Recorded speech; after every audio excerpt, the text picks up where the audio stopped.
Anyway. Yeah, I think that oftentimes what they're trying to discuss the disagreements about are, I guess if you were to look at Christianity as a tree, I don't know exactly what to call it, but there's branches, the outer areas where people might disagree, but the core, the central things, they're not going to disagree about. Otherwise, you're going to find out very quickly that, this isn't actually a Christian church if they don't believe in the Trinity, if they don't believe in the Incarnation, specific things that are core doctrine. Right. Did you guys go over the no true Scotsman fallacy? Because that's what that is. Not if by definition. If you have a clear definition of what a Christian is in the Bible, that's saying that. I think I remember bring this up in a previous podcast about the no true Scotsman fallacy, where if you're let's hear. Let me think if I can remember the example I used. Presumably, words can have different definitions, right? Well, yeah, but that fallacy is a fallacy if there isn't a clear definition of something. If it is an example, if the president, by being president of the United States, there's certain things that are required. He has to be born in the United States, he has to be a certain age, and he has to get a certain amount of electoral votes. It would be wrong to say that he's not, that Obama's not president if he doesn't meet all those requirements. That is a true Scotsman. Presumably, there are multiple definitions, and not all Christians agree on what the definition of a Christian is, right? We can go to the Bible study if you want. I can teach you what the Bible says are essential doctrines. Well, I don't see how the Bible can be interpreted at all if you're supposed to be interpreting the will of, if you're supposed to be interpreting the will of a divine entity.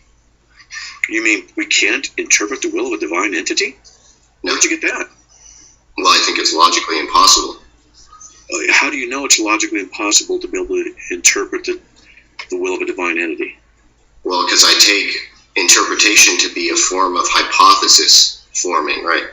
And so you're going to have... Wait. Is it a hypothesis that your statement that interpretation is a form of hypothesis? You're hypothesizing about that. Have you tested it? Well, I suppose that when you are interpreting my statements, you're looking... Wait. Didn't answer my question. I'm trying to get back on you. What you're saying. Have you tested it to see if it's true? Well, what I'm trying to tell you is that I suppose that when you're interpreting my statements, right, you're looking for evidence consistent with what you believe the meaning of my statements is. So when God says don't lie, what does that mean? Well, I don't think it means anything. It doesn't mean anything when he says don't lie? Well, no, it doesn't mean anything coming from God, because God is compatible with all possible observations, so there's no evidence to support one interpretation of those words as opposed to another, right? There could be an interpretation of those words that's sarcastic. In fact, there are an infinite number of interpretations of the words. I know what you need to do. I know what you need to do. There's a solution to this. Take your right hand and put it in front of your face. I don't want to do that. Well, you should, because that's what you got to do. Because you're just talking nonsense. All you're doing is wasting. I don't have an argument. You don't look. You say it's nonsense, but I can dismiss anything that you've said as nonsense. Okay, please do. Let's go on to the next conversation, because all you're doing is making nonsense out of sense in order to try and make sense of things. How is it yourself? Look, when it says don't lie, it doesn't have any meaning. God says don't lie. It has no meaning. I think it means something coming from most people, but I don't think it could possibly mean anything coming from a God. Okay, that's your opinion.